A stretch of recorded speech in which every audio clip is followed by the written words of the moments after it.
अपन NCERT कक्षा 10वीं का पहला रासायनिक समीकरण एवं अभिक्रियाएं पढ़ रहे हैं। उसका लास्ट टॉपिक अभी पूरा करने के लिए इधर अपन ने बात की है। तो अब आता है उसमें अपचयन और उपचयन। अब यहाँ पर मैं एक समीकरण लिखता हूँ, जैसे कि कॉपर प्लस ऑक्सीजन, तो ये CuO बना है,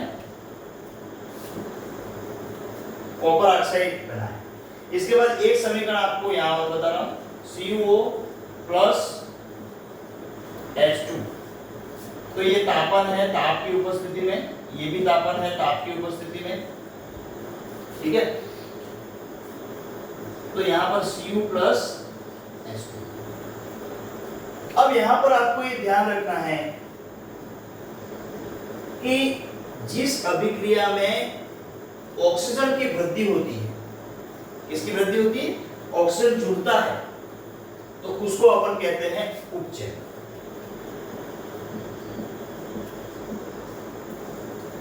जैसे कि कॉपर में ऑक्सीजन की क्रिया करवाने से ताप की उपस्थिति में कॉपर ऑक्साइड बना, तो ये उपचयन अभिक्रिया है।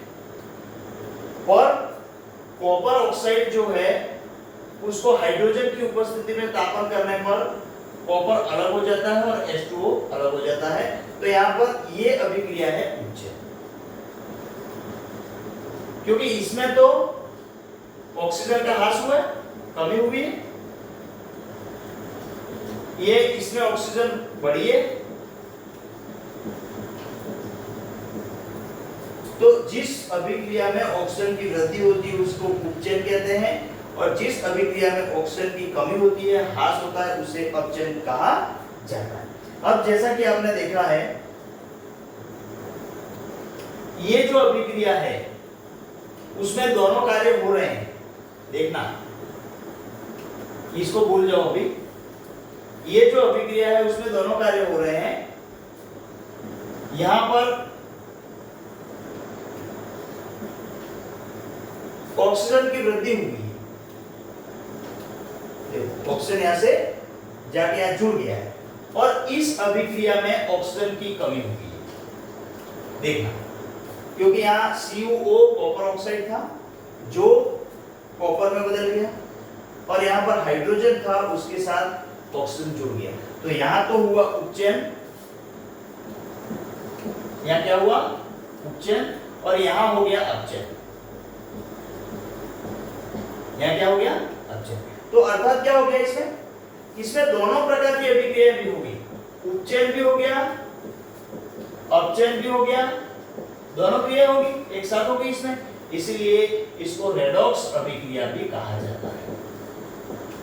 रेडॉक्स अभिक्रिया भी कहा जाता है, समझ गया।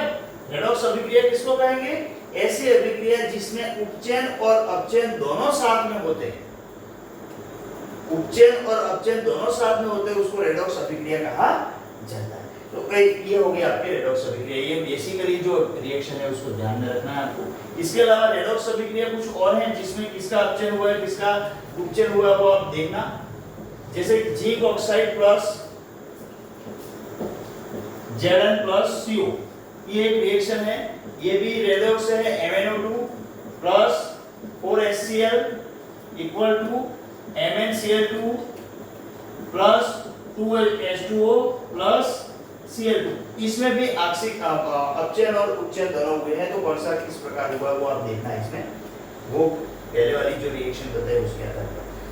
उसके बाद इस पार्ट में कुछ चीजें और बच जाती हैं जो मैं आपको बता देता हूँ बहुत शॉर्ट तरीके से और बहुत अच्छी तरीके से। एक होता है संक्षारण। अब संक्षारण का अर्थ बिल्कुल सिंपल है, आपको ये ध्यान रखना है कि धातुएं जो होती हैं वायु के संपर्क में, पानी के संपर्क में या अन्य पदार्थों के रसायनों के संपर्क में आने पर उनका रंग परिवर्तन हो जाता है, उनका रंग परिवर्तन हो जाता है। जैसे कि आपके फॉर एन एग्जांपल चांदी के ऊपर काले रंग की परत चढ़ जाती है, चांदी काली पड़ जाती है, ठीक है। उसके बाद तांबा होता है उसमें हरा हो जाता है।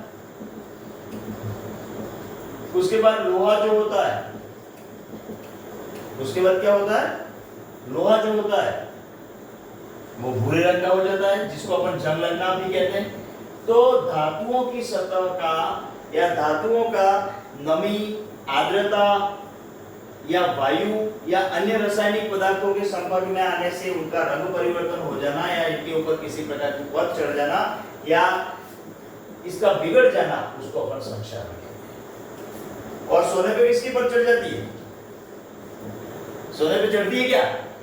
सोने पे परत चढ़ती नहीं है, परत तो चढ़ानी तो चढ़ती है, पर यूं हवा में बिगड़ता नहीं। सोना बिगड़ता है क्या हवा में?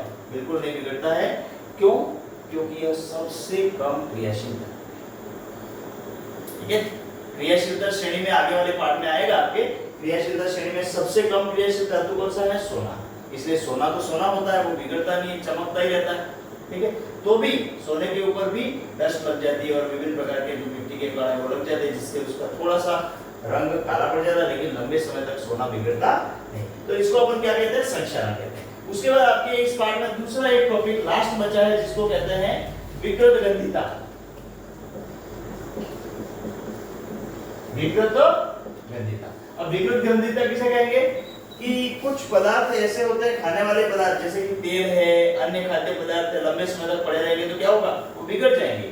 उनके अंदर विशेष प्रकार की खराब गंध आने लग जाती है और खाने के लिए काम के रहते नहीं। तो इसको अपन विकृत गंधिता कहते हैं। और विकृत गंधिता में आपको ये ध्यान रखना है कि अगर आपको लंबे समय तक पदार्थों को, खाद्य पदार्थों को बिगड़ने से बचाना है, तो आपको इसके अंदर ऐसे एंटीऑक्सीडेंट पदार्थ मिलाने पड़ते हैं। जैसे कि फॉर एग्जांपल आपने देखा होगा कि चिप्स का पैकेट जो होता है, आपने देखा होगा वो फूला हुआ रहता है। ठीक है, क्यों फूला हुआ रहता है? क्योंकि इसके अंदर नाइट्रोजन गैस भरते हैं, क्योंकि ये अक्रिय है और ज्यादा क्रिया करती नहीं, इसलिए लंबे समय तक इसको दूसरे पदार्थों से बचा के रखता है। तो इसको कहते हैं विकृत गंधिता। विकृत गंधिता का अर्थ क्या होगा? कि खाद्य पदार्थों को बिगाड़ने की जो क्रिया होती है, खाद्य पदार्थ जो खराब हो जाते हैं, उसको विकृत गंधिता कहते हैं, खाने योग्य रहते नहीं। तो ये दोस्तों आपके विज्ञान कक्षा 10 एनसीईआरटी हिंदी माध्यम का ये पार्ट फर्स्ट अपन ने पूरा कर लिया। इसमें छोटे छोटे मैंने 4-5 वीडियो बनाए हैं। तो अगर आप अच्छी तरह से पढ़ना चाहते हैं, इसके बाद मैं एक फॉर्मूलों का भी ब्रीफ बनाऊंगा, तो वो भी आप अच्छी तरह से पढ़ लेना। इस पार्ट के जो फॉर्मूले हैं उनको सबको एक साथ लिख करके बताऊंगा, आपको याद करने के लिए कहूँगा। तो धन्यवाद, फिर अपन नया लेसन स्टार्ट करेंगे। धन्यवाद।